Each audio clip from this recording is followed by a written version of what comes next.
What's up, guys? Todd Kelly, Shuswap Outdoors. Today we're having a look at the Stone Glacier Cirque Synthetic Insulation Jacket.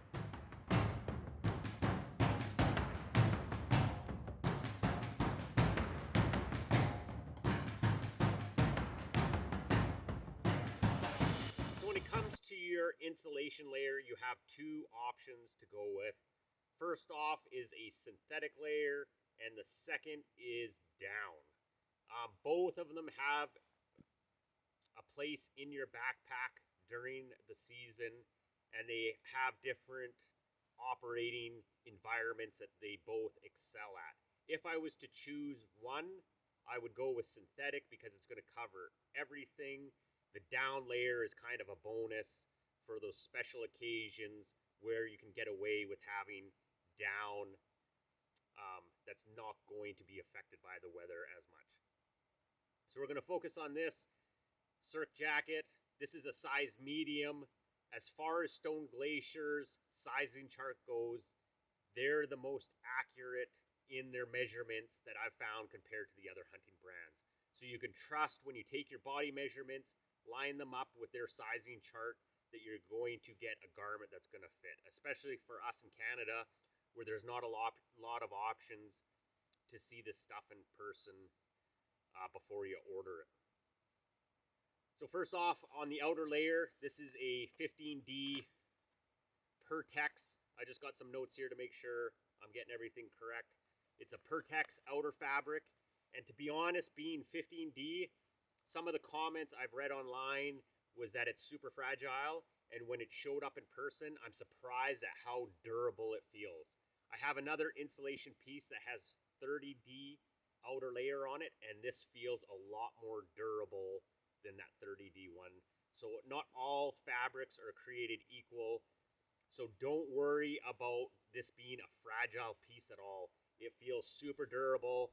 I wouldn't have a problem doing some bushwhacking with this thing. It feels really good.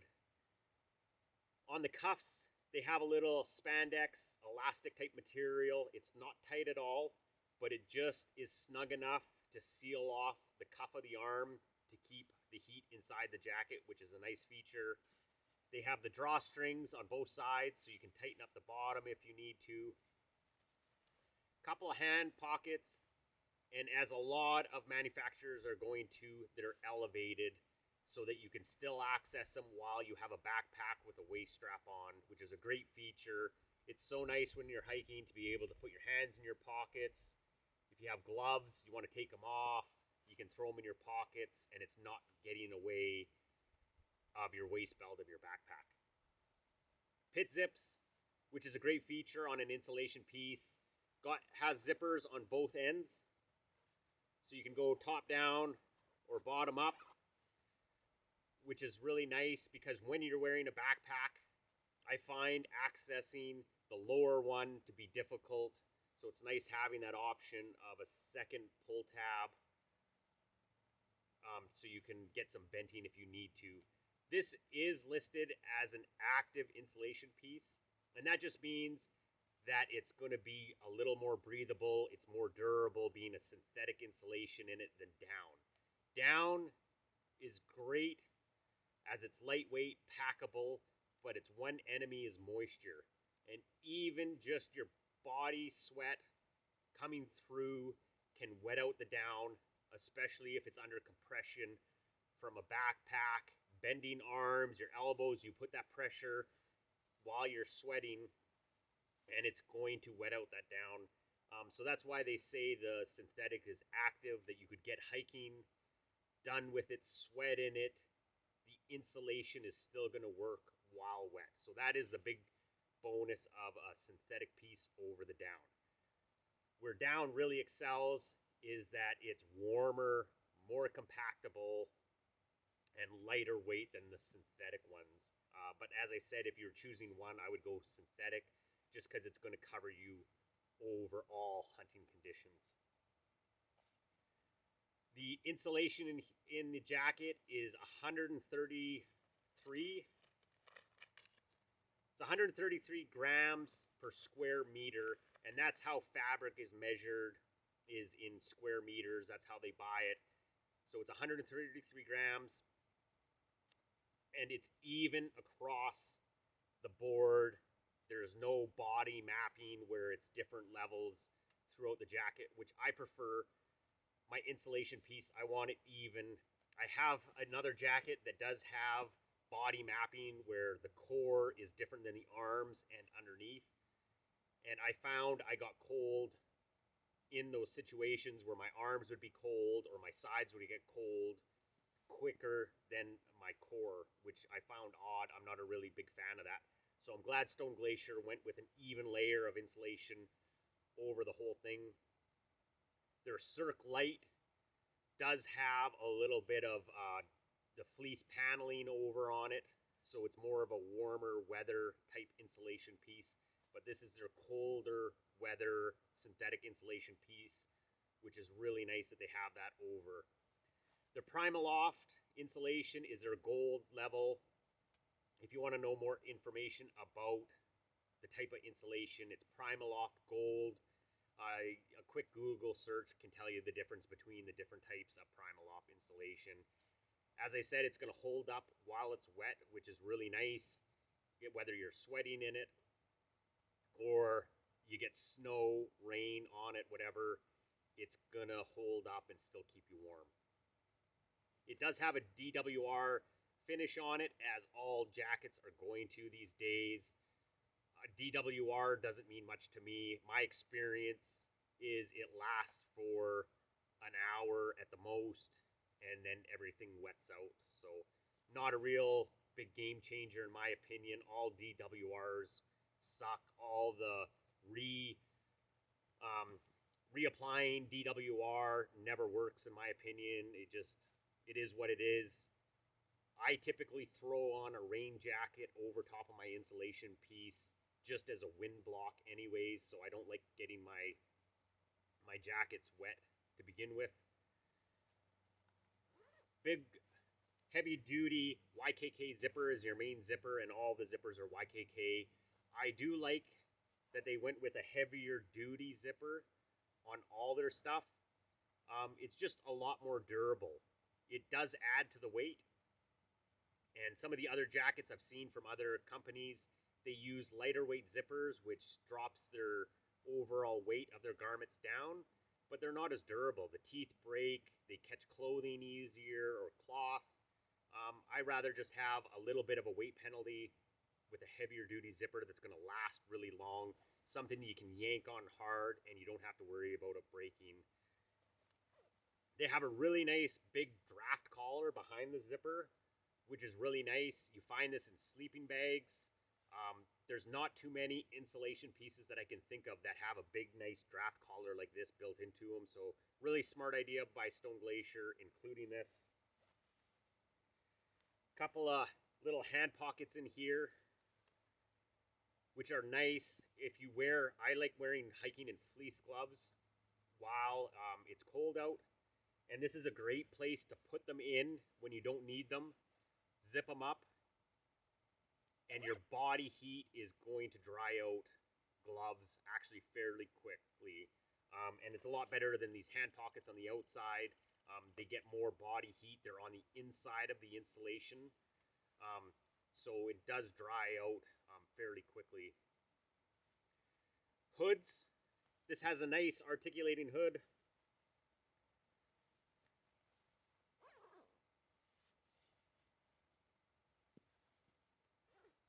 It has great coverage. I was not a fan of hoods, and I avoided clothing with hoods for a long time. And then last year, I got the Helio hoodie, which is here, that has the hood, and the Avro hoodie. And I fell in love with them last year. While you're hiking, especially when it gets cold out and you get the wind blowing, you might be warm, but the wind's blowing. It gets your ears cold, your face cold, and your neck. And it's so nice just to throw up even one of the layers just as a windbreak instead of having to put a toque on or anything like that. And it just makes a huge difference in comfort. The other thing too is I used to carry a neck gaiter, so when I sat down for glassing in cold weather, I'd throw a toque on, my neck gaiter, and throw on my rain jacket hood, and it worked, but this is so much nicer. It's a lot warmer, especially being just a continuous piece. And this year I didn't pack my neck gaiter. When I sit down, I'll throw my toque on, throw the hoods up, and it makes a big difference in comfort and warmth of it. Really good shape to the hood as well. You got good coverage up to the face, especially when the wind's blowing. It's nice to get even your nose covered with it. You have really good peripheral vision. It's not like a standard hood that pulls in on the sides and can block your vision. When you have these hoods on, all three of them, the Avro, the Helio, and the Cirque, you don't realize that you're wearing a hood, which is a really nice design feature of it. As far as the cut of the jacket, it's an athletic fit. And some of the complaints I've read online and other YouTube videos I've watched on Stone Glacier gear is some people complain about their fit. And you have to look at Kurt and his body type, and he's going to make his clothing fit himself and the type of guys that are around him in the Stone Glacier company, which are tall, lanky, long arms, long legs, long torso type bodies. And to me, in my opinion, that is an athletic fit. There are some big, muscular, strong, in shape guys that have had issues with the fit of the Stone Glacier stuff. And that's because of their big barreled, big arms, big legs. And yes, they are in shape, but to me, that's not an athletic type body. It's a muscular body. So Stone Glacier does fit a little different. A lot of the other brands that are trying to mass produce for everybody are really boxy. Your other day clothing or your everyday clothing that you buy off the shelf is going to be super boxy. So when you go from having and being used to that type of fit and you come over to Stone Glacier, it takes a little bit to get used to their fit. But this is how clothing is supposed to fit your body. There's not supposed to be a bunch of extra material all over the place. Stuff's not supposed to be baggy. It's supposed to fit perfectly. And once you wear Stone Glacier stuff and get the right size for yourself, and as I said, if you're really muscular, you might have to upsize just to get that fit in the chest and the arms and the legs. But you'll fall in love with it because this is how clothing is supposed to fit. They put a lot of thought into their design. A lot of the jackets you see, just straight arms on them, and Stone Glacier put articulation into the elbows. So if you put your arm dead straight, you'll see there's extra material on the elbow. And that's because most of us, as we're hunters, we're either hiking, we're using trekking poles, or we're glassing, and your elbows are bent for all those activities. So that design of the articulated elbow allows you to bend your elbows, and it's not pulling on any of the places of clothing. It's not pulling the sleeves down at all. It makes it really comfortable with that extra material built in there. So it's a great idea that they did with that build. The body, as I said, is nice fit. This is a size medium. Their sizing chart is bang on. If you take measurements, trust them. Unlike other brands that I've dealt with, you don't know what you're getting when you take measurements and you order off their size chart. Some of them, their clothing seems to vary from piece to piece. Stone Glacier seems to be bang on with their fits. And it's designed to be layered. So the pieces, as you get from base layer to insulation to outer layer, is built a little bit bigger to fit the pieces underneath them, which is really nice. Great long fit in the torso, so you got lots of coverage. It's got a nice long tail on it, which is really nice. When you're bending over, you're sitting down glassing, you still get coverage over your lower back, where if you had a straight cut, your lower back gets exposed. So it's a really well built, really nice fitting insulation piece. Really happy with it, excited to use it compared to my other synthetic insulation one. No body mapping on it. It's straight insulation everywhere. Great outer fabric. Great build, great design, great fit. Just super happy with this piece. If you have any questions or comments you need answered about this, please put it in the comment section. I check that all the time and try to answer the questions to the best of my ability. Hit thumbs up, that really helps the channel. And if you're into more hunting, fishing, gear review content, please subscribe. Anyways, thanks for watching.